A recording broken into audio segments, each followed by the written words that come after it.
안녕하세요. 성경플러스입니다. 오늘은 많은 사람들이 신앙생활을 하면서 한 번쯤 던지는 질문입니다. 전능하신 하나님은 왜 세상에 악과 고통이 존재하도록 허용하셨을까? 성경은 하나님이 전능하시며 모든 일을 하실 수 있는 분이라고 말씀합니다. 그런데 우리가 사는 세상에는 여전히 전쟁과 기근, 질병, 그리고 개인적인 고통이 따르고 있습니다. 그렇다면 우리는 이러한 고난의 한가운데에서 하나님을 어떻게 바라보아야 할까요? 먼저 우리는 하나님의 주권을 바르게 이해할 필요가 있습니다. 성경은 하나님이 악을 창조하신 분이 아니라고 분명히 말씀합니다. 야고보서 1장 13절. 사람이 시험을 받을 때에 내가 하나님께 시험을 받는다 하지 말지니 하나님은 악에게 시험을 받지도 아니하시고 친히 아무도 시험하지 아니하신다고 말씀하고 있습니다. 하지만 또 이런 말씀도 있습니다. 이사야서 45장 7절 말씀. 나는 빛도 짓고 어둠도 창조하며 나는 평안도 짓고 환난도 창조하나니 나는 여호와라 이 모든 일들을 행하는 자니라 하였노라. 여기에서 환난도 창조하신다는 말씀은 하나님이 악의 근원이라는 뜻은 아닙니다. 하나님은 세상 모든 일의 궁극적인 통치자이심을 선언하는 말씀입니다. 하나님은 악한 세력의 활동까지도 허용하시지만 그것이 결코 하나님의 주권을 벗어나지 못하게 하신다는 것입니다. 즉 하나님은 악을 허용하시지만 결국에는 그 악마저 선한 목적을 위해 사용하시는 분이십니다. 우리가 이해하지 못해도 하나님은 역사의 모든 순간을 주관하고 계시는 것입니다. 그렇다면 악은 어디서 비롯된 것일까요? 그 답은 바로 인간의 자유의지에 있습니다. 하나님은 인간을 로봇처럼 프로그램하지 않으셨습니다. 사랑으로 관계를 맺을 수 있는 인격적인 존재로 창조하셨습니다. 사랑은 자유로워야 진짜 사랑이 됩니다. 하지만 자유롭게 사랑할 수 있다는 것은 동시에 자유롭게 불순종할 수도 있다는 의미가 되기도 합니다. 아담과 하와는 하나님이 금하신 선악과를 따먹는 선택을 했습니다. 그때부터 죄가 세상에 들어왔고 그 결과 고통과 죽음이 함께 들어오게 되었습니다. 로마서 5장 12절 말씀. 그러므로 한 사람으로 말미암아 죄가 세상에 들어오고 죄로 말미암아 사망이 들어왔나니 이와 같이 모든 사람이 죄를 지었으므로 사망이 모든 사람에게 이르렀느니라. 하나님은 악을 창조하지 않으셨습니다. 하지만 인간에게 자유의지를 주셨고 그 자유 속에서 일어나는 결과를 허용하셨습니다. 왜냐하면 하나님은 억지로 복종시키는 존재보다 자유롭게 사랑하고 순종하는 관계를 원하셨기 때문입니다. 그렇다면 하나님은 왜 악을 그냥 허용하실까요? 성경은 그 이유를 세 가지로 보여주고 있습니다. 첫째로 인간의 성품을 성숙하게 하기 위해서입니다. 로마서 5장 3절 말씀을 보면 다만 이뿐 아니라 우리가 환난 중에도 즐거워하나니 이는 환난은 인내를, 인내는 연단을, 연단은 소망을 이루는 줄 알미로다. 사도 바울은 고난의 과정을 이렇게 설명합니다. 고난이 인내를 낳고 인내가 연단을 만들며 연단이 소망을 이루게 합니다. 하나님은 시련을 통해 우리를 부수시는 것이 아니라 단련시키셔서 더 깊은 믿음과 인격으로 빚어가시는 것입니다. 금이 불 속에서 순수해지듯 성도의 믿음도 고난의 불 속에서 순수해지기 때문에 그렇습니다.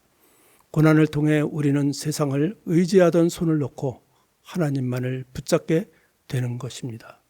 둘째로 악을 허용하시는 이유는 하나님의 영광을 드러내기 위해서입니다. 요한복음 9장에는 이런 말씀이 있습니다. 예수께서 길을 가실 때에 날때부터 맹인된 사람을 보신지라.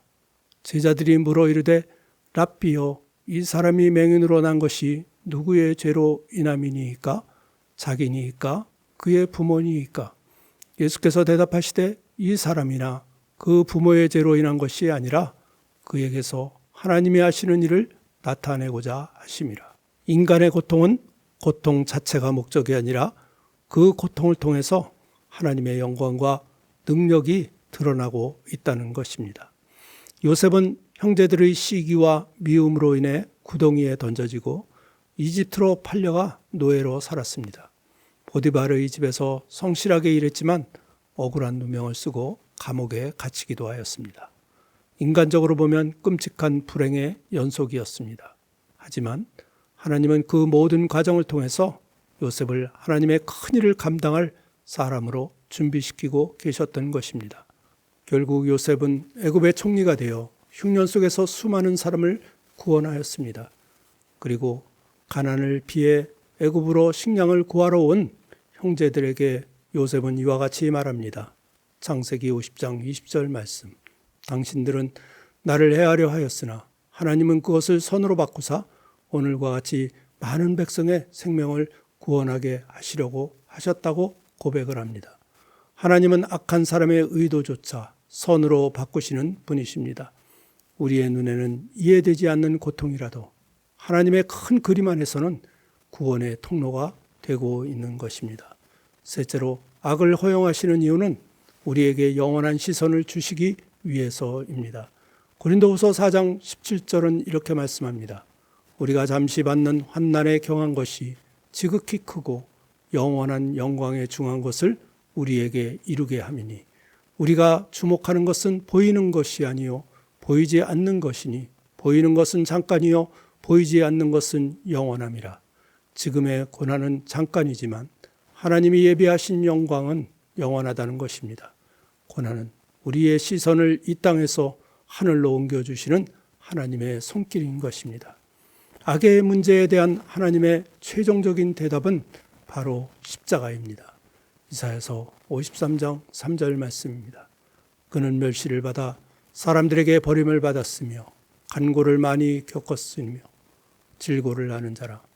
마치 사람들이 그에게서 얼굴을 가리는 것 같이 멸시를 당하였고 우리도 그를 귀히 여기지 아니하였도다. 그는 실로 우리의 질고를 지고 우리의 슬픔을 당하였거늘 우리는 생각하기를 그는 징벌을 받아 하나님께 맞으며 고난을 당한다 하였노라. 그가 찔림은 우리의 허물 때문이요 그가 상함은 우리의 죄악 때문이라. 그가 징계를 받음으로 우리는 평화를 누리고 그가 채찍에 맞음으로 우리는 나음을 받았도다. 하나님은 멀리서 인간의 고통을 바라보신 분이 아닙니다. 예수 그리스도 안에서 직접 이 땅에 고통 속으로 들어오셨습니다. 그분의 상함은 우리의 허물 때문이었고 그분의 고난은 우리의 구원을 위한 길이었습니다. 십자가는 하나님이 우리의 아픔을 아신다는 증거이며 그분의 사랑이 얼마나 깊은지를 보여주는 사건입니다. 십자가는 세 가지 진리를 선포합니다. 첫째로 하나님의 사랑, 둘째로 죄와 사망을 이기신 승리, 셋째로 부활을 통한 소망의 약속입니다. 요한계시록 21장 4절 말씀입니다. 모든 눈물을 그 눈에서 닦아주시니 다시는 사망이 없고 애통하는 것이나 곡하는 것이나 아픈 것이 다시 있지 아니하리니 처음 것들이 다 지나갔습니다. 이것이 바로 우리의 궁극적인 소망입니다. 하나님은 언젠가 인간의 모든 고통을 끝내시고 새하늘과 새 땅에서 우리를 영원히 위로하여 주실 것입니다. 잠언 3장 5절 말씀입니다.